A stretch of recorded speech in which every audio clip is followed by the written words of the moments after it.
Good morning. सबके उपाय ओम नमः शिवाय। फुल वीडियो रिलीज हो गया गणनायक फिल्म पर, आप लोग जाइए सुनिए। अगर हम किशन, आप देख रहे हैं किशन भोजपुरी न्यूज।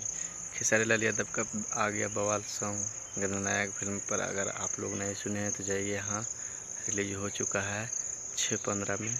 आप लोग धूम मचा कर रख दीजिए जी। बहुत बवाल का सॉन्ग है, वीडियो हाई लेवल है। इस गाना को लिखे प्रकाश बराड़ जी और म्यूजिक दिए हैं दीपक दिलकर जी और खेसारी जी और केटी जी मिलके गाए हैं। बहुत बवाल का सॉन्ग है दोस्त। अगर आप लोग नहीं सुने हैं तो जाइए प्लीज़ एक बार ज़रूर सुनिए। आप लोग यूट्यूब हैंग करके रख दीजिए।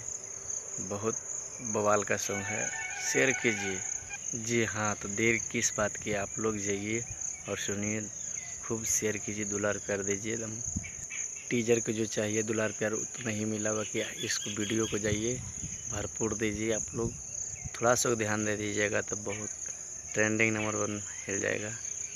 अगर मेरा वीडियो अच्छा लगे तो लाइक सब्सक्राइब और शेयर ज़रूर कीजिए।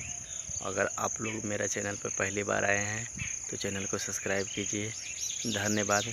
मिलते हैं अगले वीडियो में। Bye bye. Thank you, love you.